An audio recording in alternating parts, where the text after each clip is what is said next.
Na Prever FM, você começa o dia bem informado. No ar, Primeiro Jornal. A primeira notícia, a primeira informação aqui na Prever FM. Pontualmente 6 horas, bom dia! Hoje é quarta-feira, dia 31 de julho de 2024. Excelente quarta para você, com muita saúde, com muita paz, com muita energia positiva. Bom dia, Ellen Bravo. Bom dia, Márcio Paz. Bom dia a todos os ouvintes do Primeiro Jornal da Prever FM. Hoje é dia 31 de julho, Dia Mundial do Guarda Florestal. É uma data dedicada a homenagear os profissionais responsáveis pela preservação da fauna e da flora nas áreas naturais controladas pelo governo. Hoje também é o Dia Mundial do Orgasmo, por iniciativa de algumas lojas britânicas de produtos adultos que tinham como objetivo aumentar as suas vendas, obviamente, e incitar o debate sobre as dificuldades que muitas pessoas sentem em atingir o ápice do prazer na intimidade. E hoje também é o dia do vira-lata, o SRD, o famoso sem raça definida. A data foi criada com o principal objetivo de incentivar a adoção responsável e o não abandono de animais, e para que o bem-estar animal seja sempre uma preocupação da sociedade. É muito legal, né? Lembrando assim que daqui a pouquinho a gente vai ter uma melhor definição sobre essa raça não definida, né? Sem raça definida, essa raça que tem é uma raça rústica, né? Enfim, daqui a pouquinho o cirurgião veterinário, nosso colaborador, né? Sim. Dr. Emerson Siqueira, vai falar a respeito do vira-lata, né? E o famoso caramelo, né? Que é o vira-lata caramelo que passou a ser um ícone no Brasil, né? Uhum. Ele é... Como é que fala? Já é tombado patrimônio. Não tenha dúvida, né? E quem é que não gosta de um vira-lata caramelo, né? E onde a gente não encontra um vira-lata caramelo? Sempre mesmo. 6 horas e 2 minutos, vamos às manchetes de hoje. PT fura a cautela do governo e silêncio de Lula reconhece vitória contestada de Maduro na Venezuela. Polícia Federal faz operação contra pedofilia com uso de inteligência artificial. Hacker da Vaza Jato é condenado à prisão por calúnia contra Bolsonaro. Pente Fino quer verificar 800 mil beneficiários do INSS até o fim do ano, diz Lupe. MEC divulga prazo para ajustar inscrição no FIES. Mulheres são minoria em grande parte dos ministérios ao redor do mundo. Hoje conversaremos com o músico Doug Monteiro. Também falaremos sobre o Festival Ibero-Americano de Arte e Cultura pela Paz e Meio Ambiente e os 5 anos da revista Vuvuzela com Ximena Araia e Lívia Maria. E como hoje como você falou, Márcio, como hoje é dia do vira-lata, nós temos aqui a participação do Dr. Emerson Siqueira, então, falando algumas coisas, algumas atribuições sobre o vira-lata. Vamos ouvir. Então, vamos lá, Márcio. Sobre o nosso bom e velho vira-lata. É um termo bastante interessante porque, infelizmente, quando duas raças distintas se cruzam ou se cruzavam, uma gama muito grande da população achava que aqueles animais não serviam para o trabalho ou para determinada função que eles acreditavam, e a partir dessa cruza acabava se dando animais mestiços, né? E esses animais mestiços eles eram vistos como animais párias para o padrão da raça, ou seja, acabavam sendo cães muitos abandonados. Esses cães que acabavam sendo abandonados, geralmente mestiços, de duas ou três raças diferentes, eles acabavam indo para as ruas, e como eles não tinham com o que se alimentar, eles iam e ficavam revirando lixo e tudo mais, e por isso o termo vira-latas. E após isso a gente tem que pensar, na verdade, né, que a gente começou a chamar esses animais como animais sem raça definida. Alguns mais engraçadinhos chamam eles de Brazilian Street Dogs, né? Os cães de rua brasileiros, entre outros. Mas o que a gente tem que pensar realmente nos cães vira-latas, os cães sem raça definida, é que na verdade existe, se a gente for pensar por uma questão genética, uma questão interessante do vigor híbrido, porque você mistura duas raças diferentes, duas genéticas diferentes. Você não fica procurando uma grande homozigose nesses pacientes, Então você acaba cruzando animais com genéticas bastante diferentes, que faz com que ele tenha um fortalecimento genético, se é que existe essa palavra, maior do que você acabar cruzando cães de mesmas raças, selecionando mesmas características boas e da mesma forma mesmos tipos de doenças. Igual nós vemos nos pugs com as hemivértebras, igual nós vemos nos bulldogs franceses com as hemivértebras, vemos em alguns cães grandes que antes não se tinha um padrão racial adequado de controle, né, em relação a pais, mães e tudo mais, associados à displasia coxofemoral. Cães como os boxers, por exemplo, ou os pastores alemães, que acabam tendo bastante risco de doença mielodegenerativa, tanto que para saber se elas existem se busca mutações de um determinado gene. Portanto, animais de raças mais puras, em teoria, tem uma genética bem, entre aspas, um pouquinho mais fraca, não tendendo a vigor híbrido e fazendo com que a gente tenha seleção de características boas e ruins. Isso reduz muito o risco no vira-lata, porque você acaba tendo um vigor, você acaba tendo uma heterozigose cada vez maior e para eles é muito bom. Então, o cão vira-latas veio do termo que eles ficavam na rua, porque não tinham uma questão social importante mais para os criadores, e eles, para se alimentar, eles viravam latas nas ruas, nossos cães sem raça definida. É isso aí. Mais uma vez o agradecimento do Dr. Emerson Siqueira pela explicação hoje sobre o vira-latas, né? Sempre charmoso, né? Sempre bem-vindo o cão vira-latas, né? O meu não é um caramelo, mas ele tem seu charme. Que legal, que legal. 6h07 agora, vamos saber da previsão do tempo para esta quarta-feira com a Juliana Marques. Bom dia, Juliana. Bom dia. Hoje em Botucatu haverá sol com algumas nuvens e não há previsão de chuva. E as temperaturas já subiram um pouco. A temperatura mínima é de 13 graus e a máxima de 26 graus. Ontem a máxima não passou aí dos 18, 19 graus. Foi bem gelado o dia. O dia todo, né? Isso. E a frente fria trouxe um alívio principalmente para a umidade relativa do ar. Hoje ela varia a partir de 45%, o que antes era uma faixa de abaixo de 30%. Então estava bem desconfortável aguentar aquela umidade baixa e agora já está um pouco mais confortável. E a massa de ar frio que avançou do sul em direção ao sudeste rompeu o bloqueio atmosférico que tinha afastado a chuva. A massa de ar frio atingiu com maior intensidade o sul do Brasil, onde a previsão meteorológica indica a possibilidade de geada e temperaturas negativas próximas à fronteira com o Uruguai.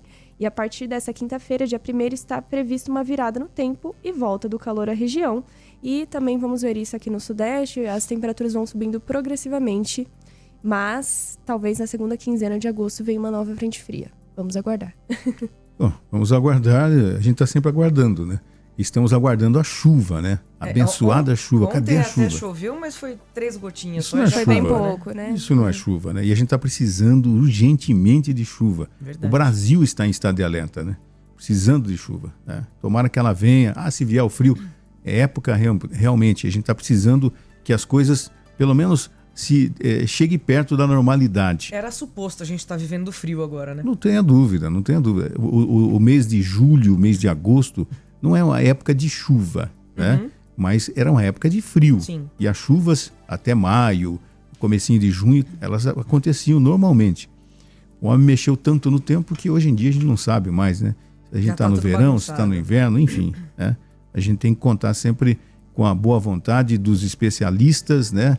Dos climatologistas, dos meteorologistas, enfim, para nos informar, para que a gente possa passar essa informação diariamente, porque, como a Juliana falou, amanhã pode ser que suba novamente a temperatura. E aí? A gente vem vendo esse padrão das temperaturas subindo por causa do bloqueio atmosférico, umidade bem baixa, e aí vem uma frente fria que consegue quebrar, mas logo ela vai embora. Então vai seguindo esse padrão e já falaram que agosto vai ser um mês bem seco. Geralmente é seco pelo histórico, mas vai ser mais seco esse ano. E a gente fica com medo das queimadas, né? Que sempre aumentam nessa época, e a conscientização das pessoas, e, né?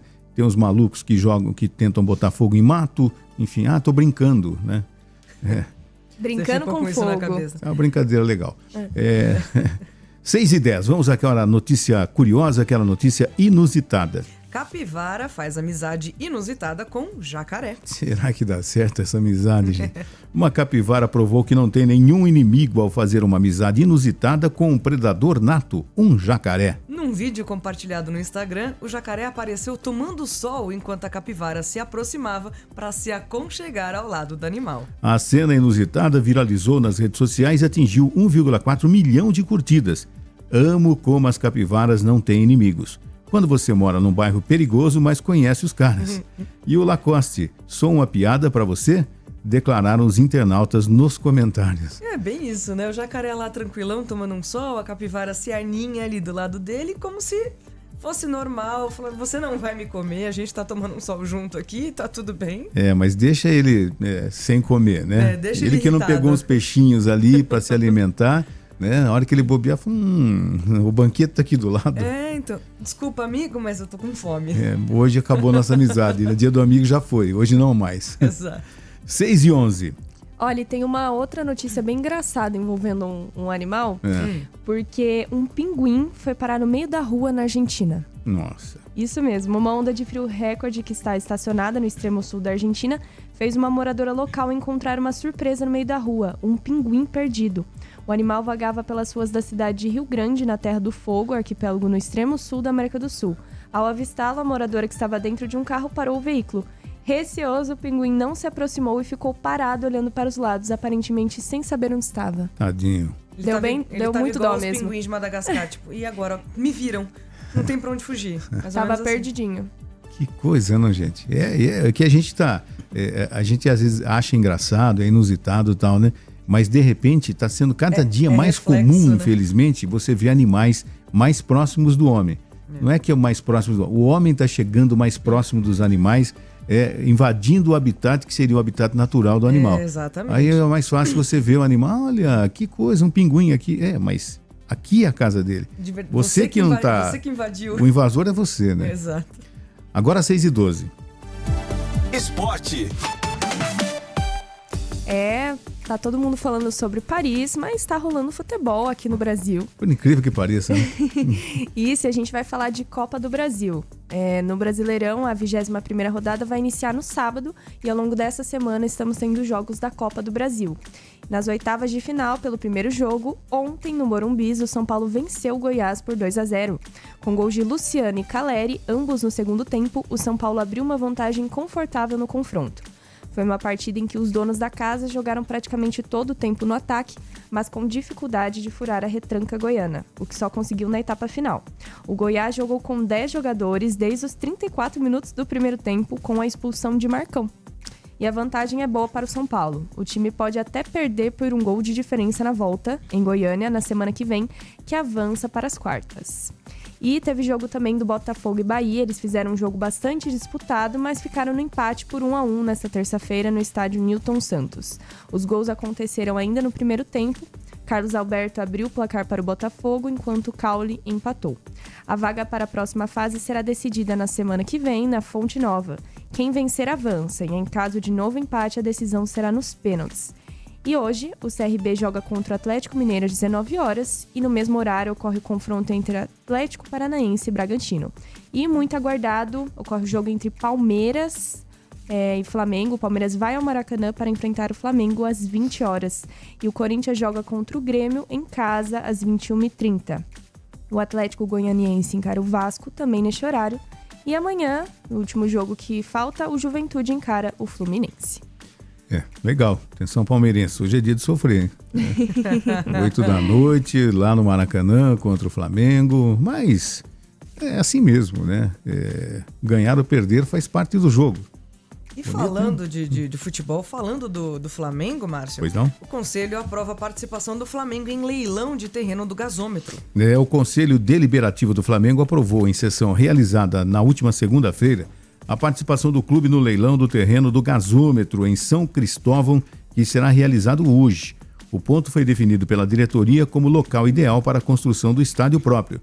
Foram 602 votos a favor, 33 contra e 2 abstenções. O leilão está marcado para as 14h30, né, de ontem, de hoje, na verdade, né? Isso, Para as algo mais. 14h30 do horário de Brasília, com o lance inicial estipulado em 138 milhões de reais pela Prefeitura do Rio de Janeiro, que é entusiasta do projeto de construção. A sessão extraordinária foi realizada às portas fechadas na Gávea, com os conselheiros sendo obrigados a selarem os celulares ao entrarem no ginásio. Do lado de fora da sede da Gávea, dezenas de torcedores se reuniram e se manifestaram a favor da aprovação da participação do clube no leilão do terreno do gasômetro. A Prefeitura do Rio de Janeiro publicou o edital de alienação do terreno do gasômetro no bairro de São Cristóvão e detalhou as exigências que o vencedor do leilão terá ao adquirir o espaço de 86 mil metros quadrados na zona norte do Rio de Janeiro. Está estabelecido, inclusive, o prazo para a inauguração do equipamento esportivo que promete ser a nova casa do Flamengo. De acordo com o edital, a partir da assinatura do termo de promessa de compra e venda, o prazo para apresentação do projeto é de 18 meses. A execução é prevista para 36 meses, que são prorrogáveis na forma da lei, contados do seu licenciamento, diz o documento. De acordo com a publicação no Diário Oficial, o leilão do terreno do gasômetro acontecerá no dia 31 de junho, às 14h30, e o lance mínimo foi definido em 138 milhões 195 mil reais. O edital ainda lista uma série de exigências que caberão ao comprador do terreno de 86 mil metros quadrados, que será destinado para a implantação de equipamento esportivo com potencial de geração de fluxo mínimo de 700 mil pessoas, na área descrita no edital para fins de renovação urbana. O projeto precisará abranger soluções e atender exigências relacionadas a áreas e temas como mobilidade urbana, desenvolvimento social, infraestrutura, meio ambiente e sustentabilidade, integração com o entorno, acessibilidade e conectividade e inovações tecnológicas, entre outros temas.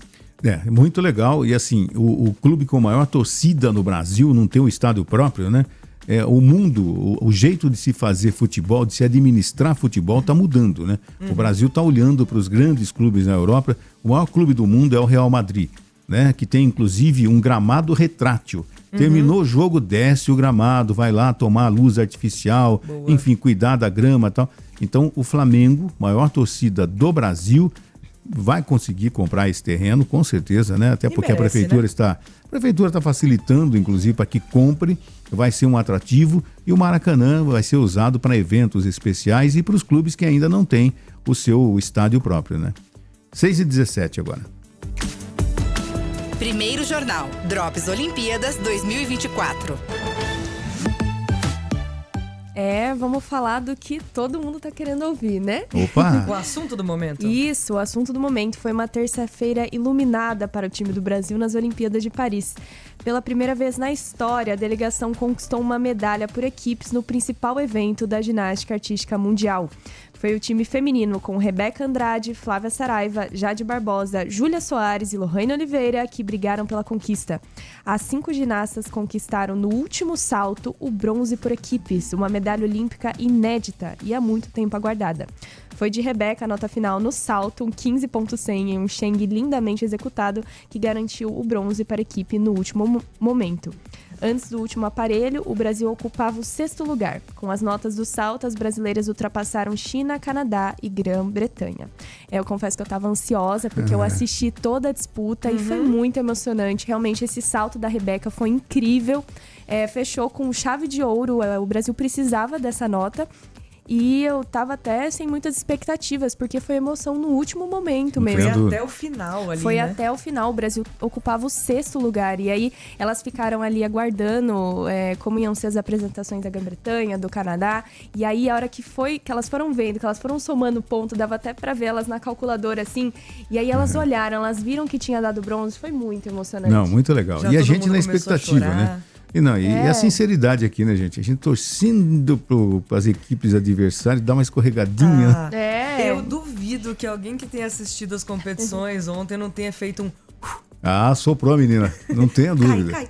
Não tenha dúvida. Cai. Perde um pontinho, perde um pontinho. Só se desequilibra na hora que terminar o salto, sair do cavalo, por exemplo, né? Que não saia com perfeição, que não crave, né? A só saída. Pra perder um pontinho pra gente poder passar. Não, Só isso. E foi a definição de superação, porque Não tenha aconteceram dúvida. vários momentos, assim, a Flávia Saraiva no começo, ela machucou o olho, ainda no aquecimento, Verdade. então isso abalou um pouco a equipe, a Júlia Soares acabou caindo na trave e elimina um ponto, então assim, teve alguns momentos difíceis, mas elas continuaram, brigaram até o final e foi muito lindo de se ver. E a história por trás de tudo isso, né? Por exemplo, os pais da Júlia, Sim. né? O pai vendeu por muito tempo pipoca lá em Curitiba, né? No campo do Curitiba, enfim. A luta desses pais para que a filha pudesse ser hoje uma vencedora, né?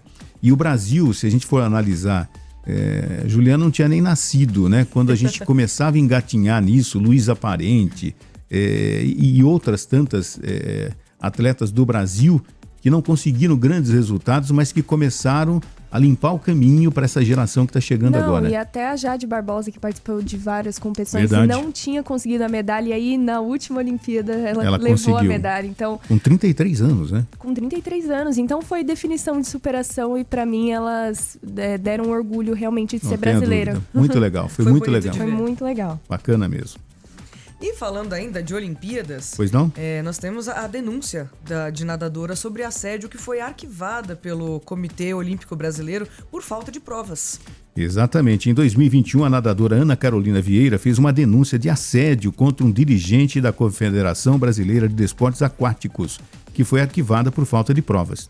3 anos depois, ao ser expulsa da Delegação Brasileira de Natação por indisciplina, Ana Vieira revelou o caso em suas redes sociais e questionou a eficácia do Comitê Olímpico do Brasil na resolução de sua denúncia, já que não houve retorno ou solução. Em resposta, o COB abriu uma investigação interna que concluiu que a denúncia de Ana Carolina foi registrada, mas não avançou devido à falta de provas e depoimentos adicionais por parte da atleta.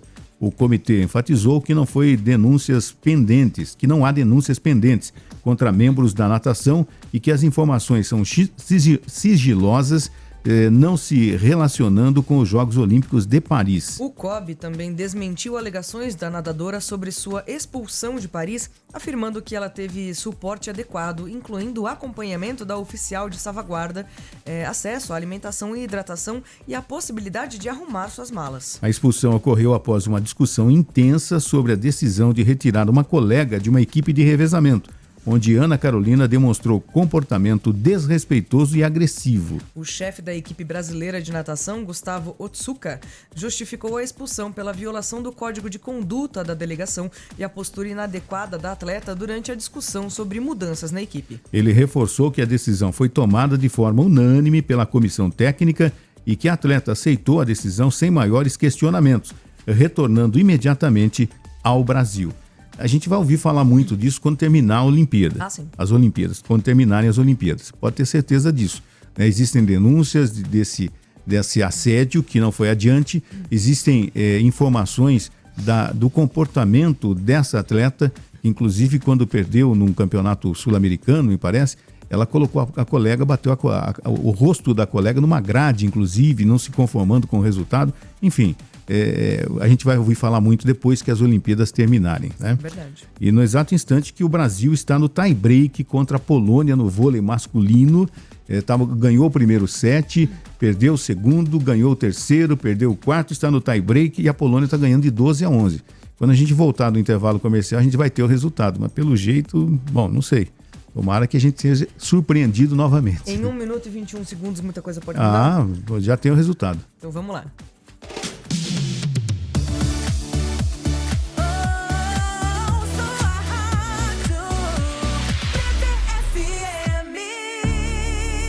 Pode sentar, se acomoda que temos uma sessão cheia de boa música. Sessão das 8, é pra apreciar. 2 edições, 8 da manhã e às 8 da noite.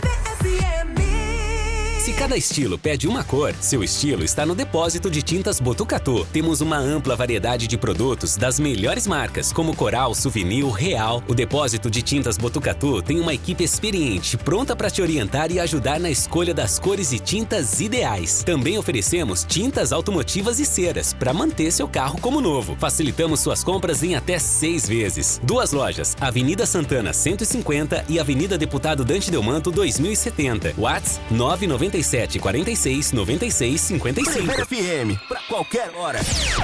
Você sabia que o Sistema Prever oferece desconto em faculdade? Na Faculdade Galileu, os associados têm 50% de desconto na matrícula até o dia 10 de agosto. Informe-se 3811 4040.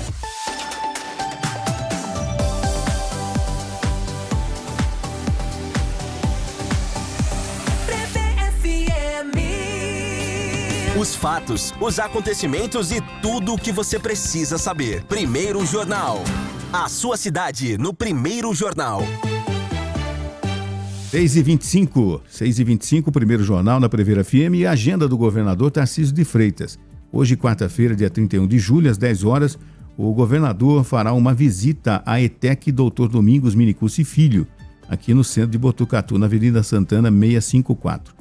Às 12 horas, entrega de unidades habitacionais do programa Casa Paulista, CCI Residencial Ecovila, na rua Alcebiades Bernardo, no conjunto habitacional Engenheiro Francisco Blasi. Então, o governador vai estar aqui em Botucatu, hoje, às 10 horas, né? É isso, né? Vai fazer a entrega Vai se fazer a entrega, sim. Vai ter o início do ano letivo para o pessoal da ETEC, né? Enfim, retorno às aulas, né? da ETEC, a nossa querida eterna escola industrial, não é mesmo? Muito bom. Agora, tem candidato que é do partido do governador, tem candidato que apoia o governador, enfim, como é que vai ser a concorrência aí na visita do governador? Falaram até, inclusive, de algumas manifestações com relação à privatização da Sabesp.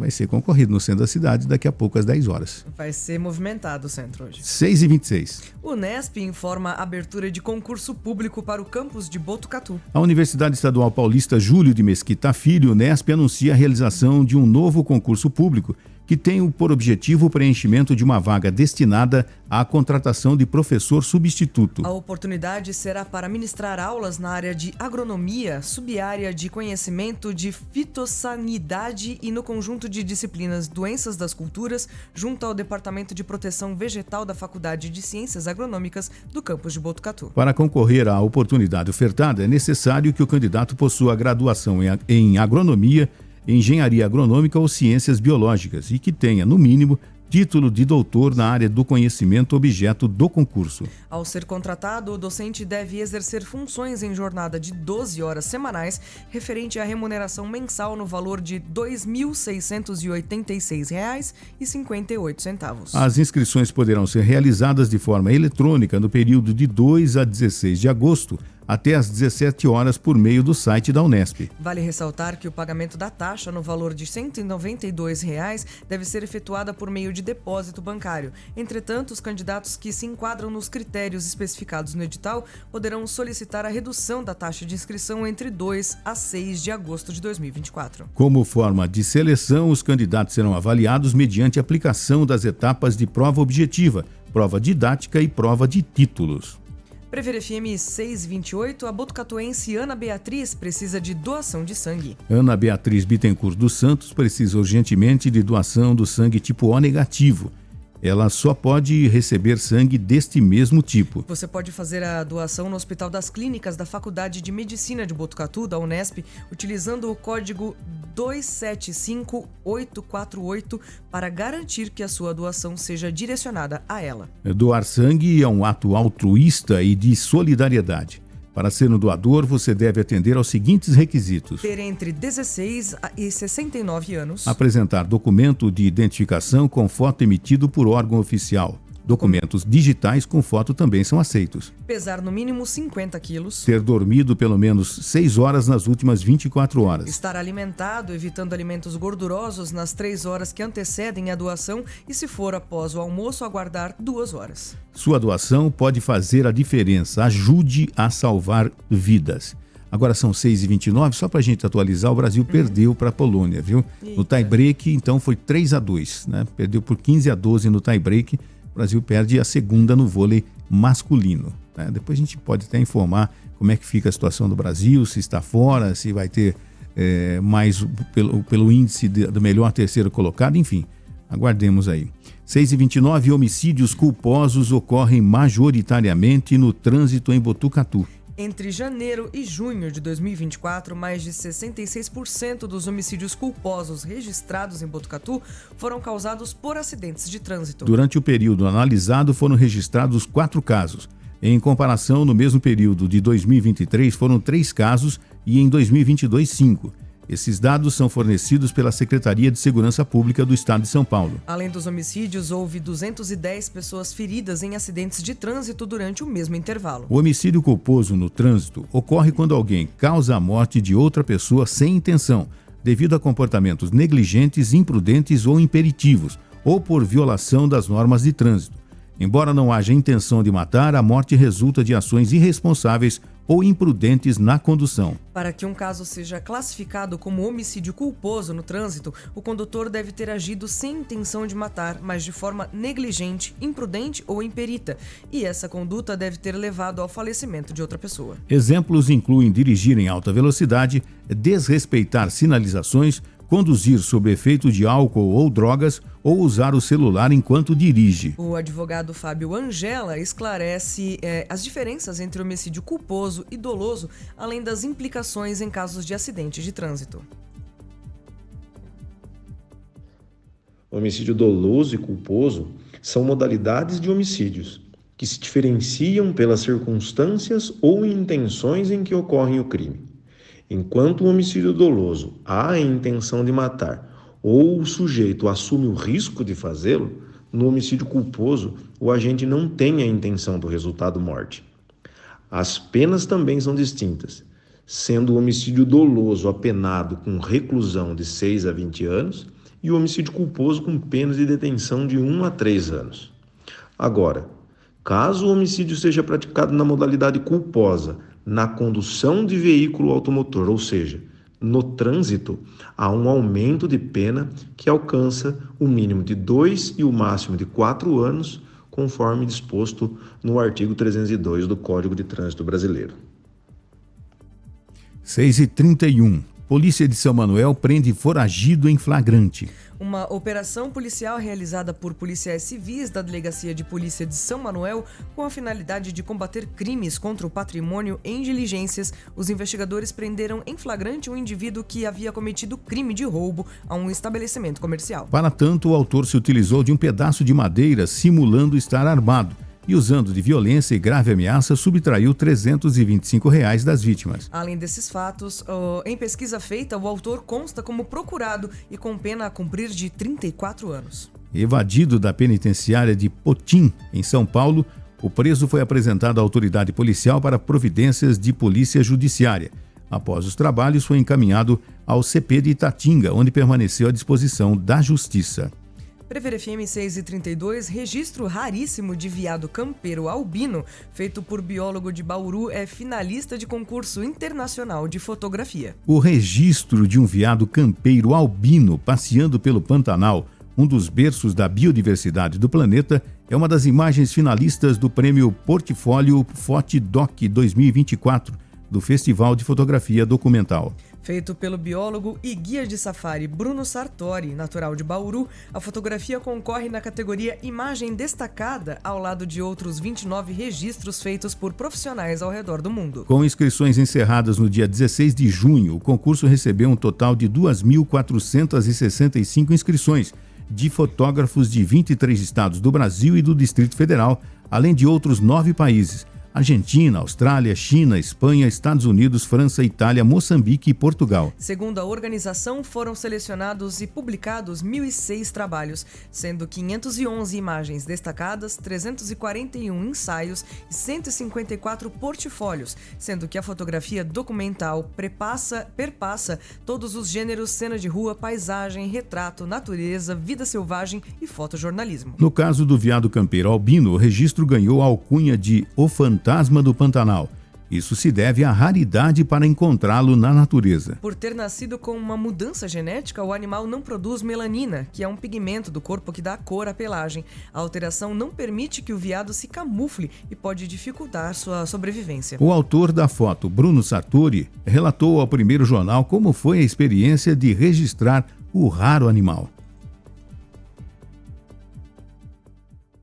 Na primeira vez, que eu vi esse veado albino, esse veado campeiro albino, foi um dia que eu tava de campo aqui, eu trabalho como biólogo pelo On Safari, uma ONG que trabalha na conservação de natureza no Brasil inteiro. E aqui na Caimã, nessa base no Pantanal Sul, eu saí para campo um dia para tentar encontrar diferentes animais, um cervo do Pantanal, uma anta, a onça pintada, é claro. E eu sabia, já tinham tido alguns registros que tinha esse veado albino, em uma das áreas, assim, aqui pela fazenda. E eu não tinha visto ainda. E nesse dia eu dei a sorte dele estar no campo bem aberto e eu consegui devagarzinho, parei o carro bem longe e fui me aproximando.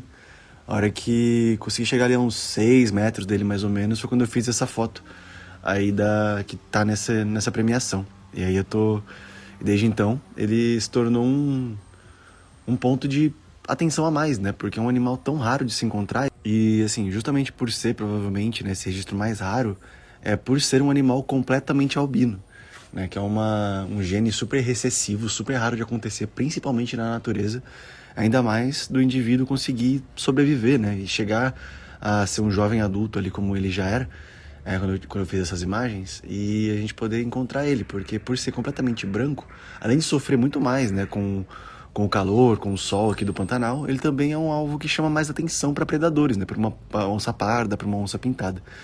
Então essa combinação de fatores, não só dele existir, dele ter nascido, como também dele sobreviver aqui, faz dele ainda mais especial. E todos os dias, que a gente sai aqui para campo, que a gente vai para os safaris, que a gente vai aí para tentar encontrar, é uma experiência diferente, porque os animais, você nunca sabe o que vai estar depois da próxima curva, é um avistamento diferente a cada dia, são possibilidades diferentes. Então, o que nós temos aqui, nessas possibilidades de ir para campo, é justamente tempo de campo. E tempo para estar lá e entender um pouco mais o comportamento dos animais. E, em cima disso, a gente poder ter chance de fazer vários registros, Desde onças pintadas até esses animais mais raros, como esse veado campeiro albino. Na competição, o registro do Fantasma do Pantanal será julgado por um júri composto por 5 membros, que vai se reunir presencialmente em São Paulo para escolher os 10 ganhadores de cada categoria. Os vencedores terão o direito a expor os trabalhos como uma das principais atrações do festival Fotodoc, que ocorrerá entre os dias 26 e 30 de novembro na Pan-Americana Escola de Arte e Design em São Paulo. E quem está assistindo a live está vendo a imagem aí raríssima desse veado campeiro albino. Que legal, gente? A pena como o Bruno, o fotógrafo, que teve a felicidade de registrar essa imagem, falou, ele é mais fácil de ser predado, inclusive, que é mais fácil de ser visto, É um animal raro que chegou até essa idade, com essa pelagem toda branca e tem colocado o apelido de Fantasma do Pantanal, Uhum. Muito legal. Parabéns aí ao Bruno e que ele tenha boa sorte quando de 26 a 30 de novembro vai ser feito a seleção, o julgamento na Escola Pan-Americana de Arte e Design em São Paulo. Muito legal. Parabéns, Juliana. Muito bacana. Matéria bacana, exclusiva aqui do nosso Primeiro Jornal. Muito bom. 6h37. Primeiro Jornal. Prever FM. Agora 6h38, Lula minimiza a eleição sob suspeita de Maduro. O presidente Lula afirmou nesta terça-feira, dia 30, que não houve nada de grave ou de assustador nas eleições da Venezuela no fim de semana e que a contestação da reeleição de Nicolás Maduro pela oposição é um processo normal. É a primeira vez que Lula se manifesta sobre o pleito realizado no último domingo, dia 28. A fala foi em entrevista à TV Centro-América, filiada da Rede Globo em Mato Grosso. Este não é um reconhecimento de resultado pelo governo brasileiro, segundo o presidente. Em conversa com Maduro, o ex-chanceler Celso Amorim, assessor especial da presidência enviado para acompanhar a votação, reforçou o pedido de cobrança de atas e o governo só deverá se pronunciar após uma revisão interna. A eleição está resvalando em Lula desde antes do pleito. Aliado histórico de Maduro, Lula demorou a reconhecer que as prévias do processo eleitoral estavam passando por processos questionáveis, com 2 candidaturas da oposição impedidas de disputar o pleito. A entrevista não constava na agenda oficial da presidência na manhã dessa terça-feira. A agenda foi atualizada às 17h27 no horário de Brasília, só após as falas começarem a ser reproduzidas pela G-News, a Globo News, para incluir o compromisso. O presidente também comentou sobre a nota divulgada pelo PT. O partido disse ter considerado a eleição pacífica, democrática e soberana. Para Lula, o partido fez o que tem de fazer e o comunicado é um elogio ao povo venezuelano pelas eleições pacíficas. Protestos têm se intensificado com violência e repressão. Lula falou com o presidente dos Estados Unidos, Joe Biden, nesta tarde sobre a Venezuela. Em nota, o Planalto disse que o brasileiro falou que é fundamental a publicação das atas eleitorais e o norte-americano teria concordado. O comunicado diz ainda que Lula afirmou que a posição do Brasil é seguir trabalhando pela normalização do processo político no país vizinho. Lula disse em entrevista à TV Centro-América: Tem uma briga, como vai resolver essa briga?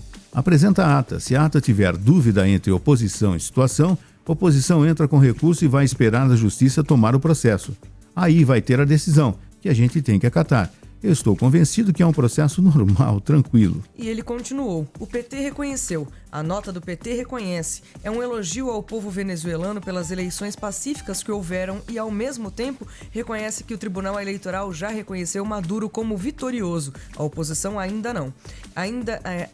Aí tem um processo. Não tem nada de grave, nada de assustador. Vejo a imprensa brasileira tratando como se fosse a Terceira Guerra Mundial. Não, eu acho que o presidente não está vivendo no mesmo momento, né, no que nós estamos vivendo.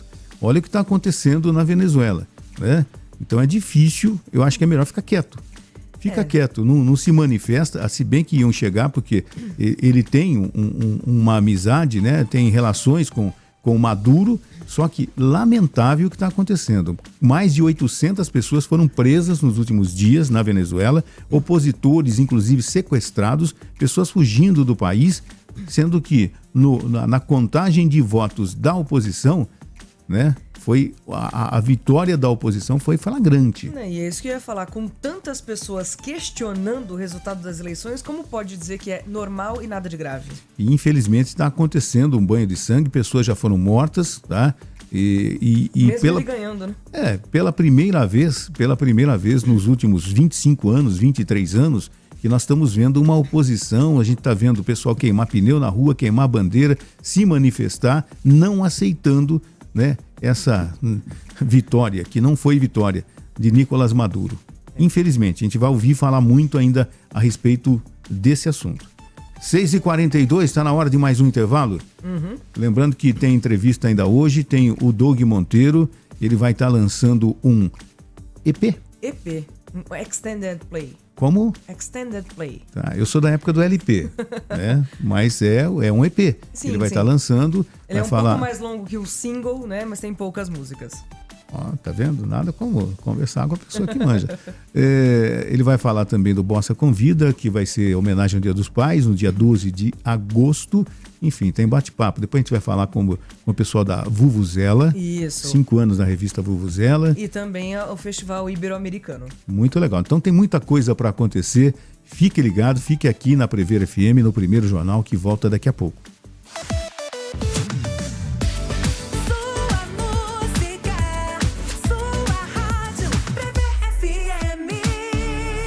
As nacionais têm espaço garantido na programação da Prever FM. De segunda a sábado, 1h20 da tarde, o território é nacional. Prever FM.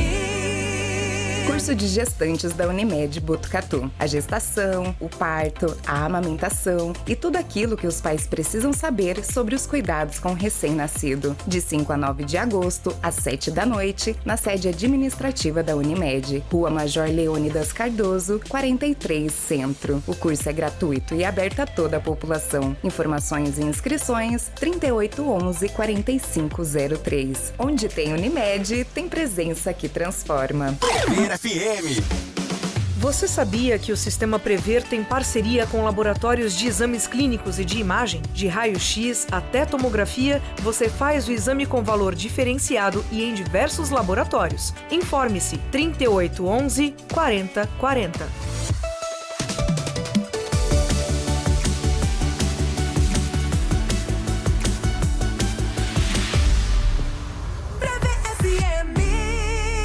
O que é real está no Primeiro Jornal. Prever FM. 6h44, bom dia, Ângela, muito obrigado pela audiência. Você que está acompanhando o Primeiro Jornal, dê um alô pra gente também, dê o seu bom dia, 3440-1009 é o nosso WhatsApp para o seu bom dia, você que está trabalhando, você que está passeando nessa manhã fria, passeando é bom. Passeando uma hora dessa da manhã, passeando Márcio? no quê? Onde você está indo? Que isso, tá voltando para casa uma hora dessa? Você que está acompanhando o Primeiro Jornal, bom dia, obrigado pela audiência.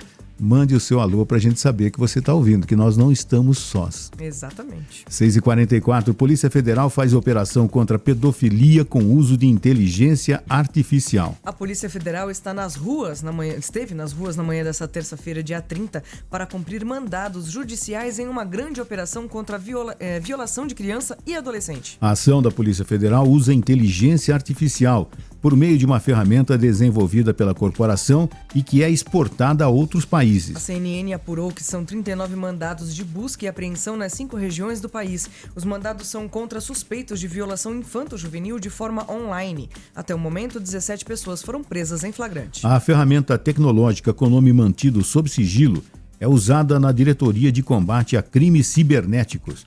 Ela foi desenvolvida dentro da Polícia Federal por profissionais da instituição a partir de 2018. No ano passado, os delegados da The Cyber explicaram a ferramenta à CNN.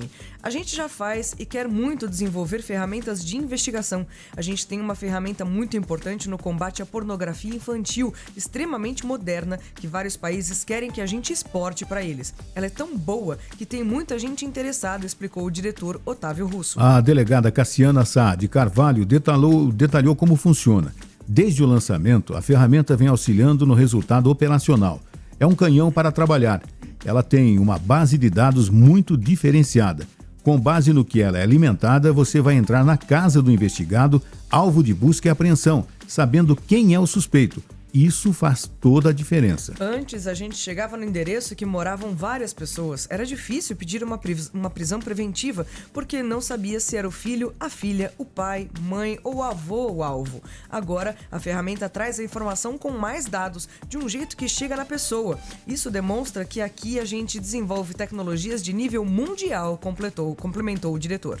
Amanhã a gente vai trazer mais detalhes a respeito dessa operação da polícia. E lembrando, né, fazendo até uma alusão à entrevista de ontem, né, a inteligência artificial usada para o bem, usado pela Polícia Federal, usada para identificar pedófilos, enfim. E esse sim tem que ser o papel do uso correto da inteligência artificial, né? A inteligência artificial, a tecnologia como um todo tem que ajudar a gente, né? Eu acho. Não atrapalhar. Eu acho. E o momento da gente, mais uma vez, agradecer ao professor Marcelo pela entrevista de ontem, agradecer também o Fábio Angela, né, que colaborou também com o programa hoje, agradecer o doutor Emerson Siqueira, enfim, são os colaboradores também, pessoas capacitadas que realmente possam opinar sobre um determinado assunto e que a gente possa trazer esse tipo de conhecimento para os ouvintes do Primeiro Jornal da Prever FM.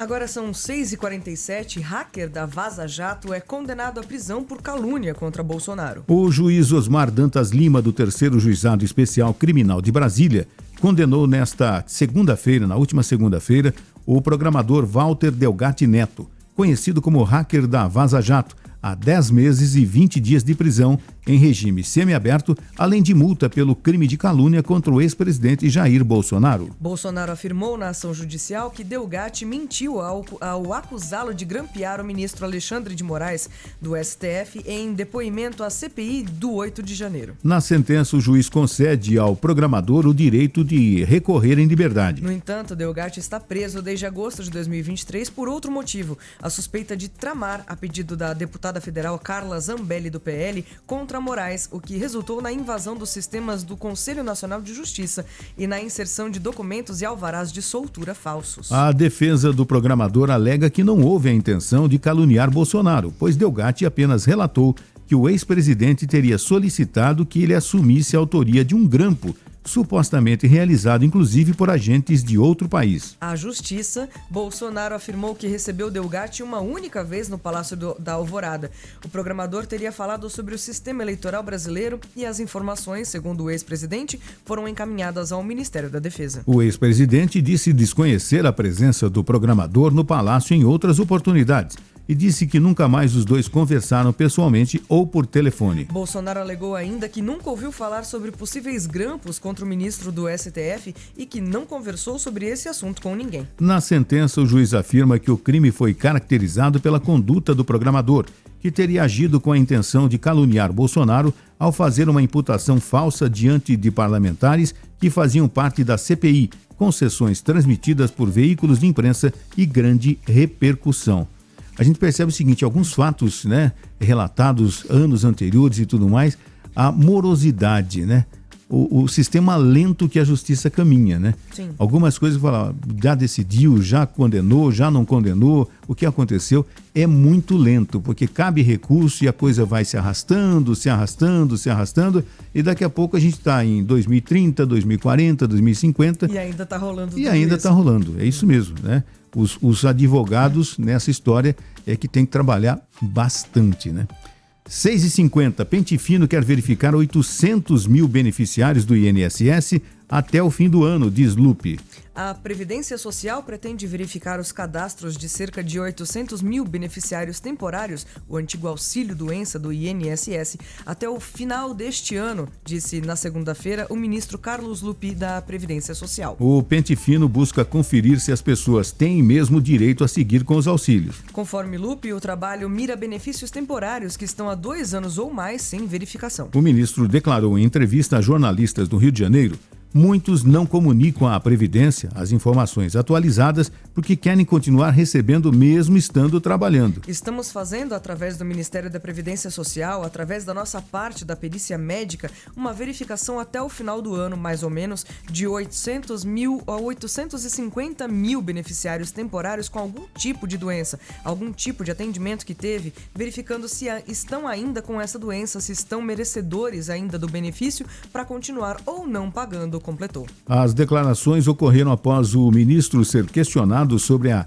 revisão cadastral iniciada pelo governo federal na semana passada, com foco no benefício de prestação continuada, pago pelo INSS aos segurados idosos a partir de 65 anos ou com deficiência em famílias consideradas vulneráveis. Lupe diz que o Ministério do Desenvolvimento Social está trabalhando para fazer uma fotografia do BPC e o recadastramento de beneficiários. Nosso grande desafio hoje é evitar fraudes. Tem muita gente que frauda a Previdência Social, que frauda o BPC LOAS, para ter benefícios indevidos, afirmou Lupe. Pela manhã, o ministro participou de uma conferência organizada pelo IBGE e a Universidade do Estado do Rio de Janeiro.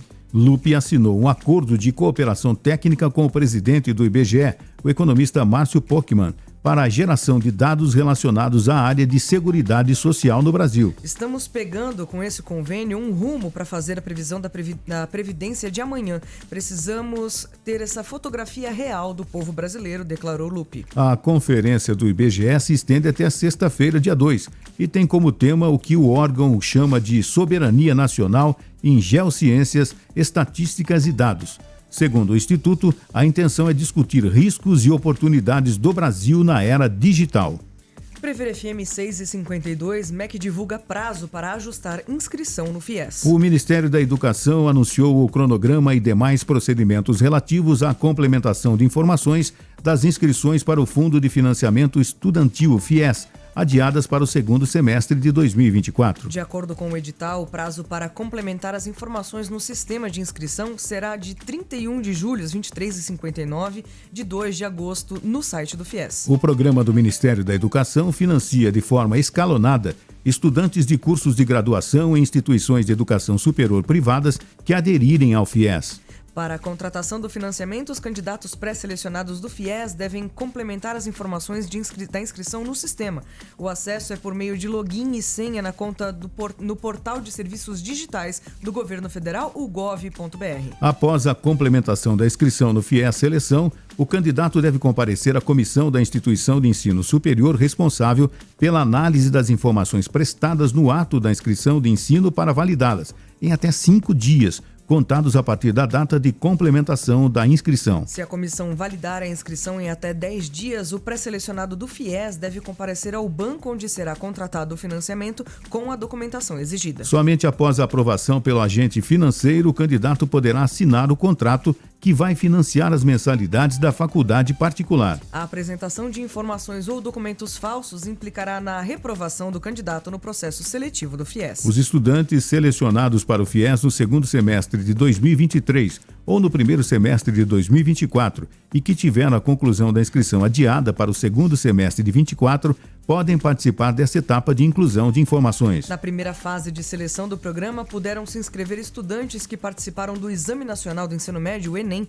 a partir da edição de 2010 e que obtiveram média aritmética das notas nas provas iguais ou superior a 450 pontos e nota superior a 0 na redação. Em relação à renda familiar mensal, o limite por participante é de até 3 salários mínimos, R$ 4.236 mensais em 2024. O percentual de financiamento dos encargos educacionais será definido de acordo com o comprometimento da renda familiar mensal bruta per capita em reais e o encargo educacional cobrado pela instituição de ensino superior em reais. Agora 6h55.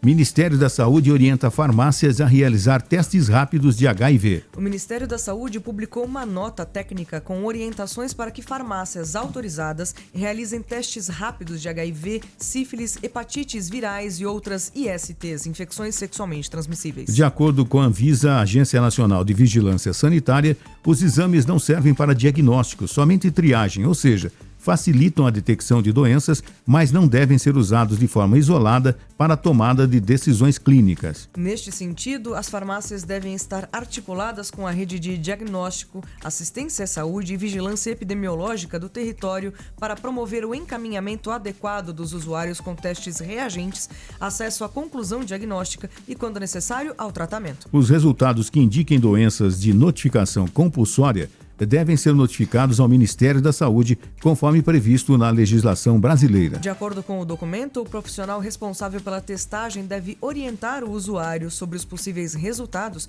e o que eles podem representar.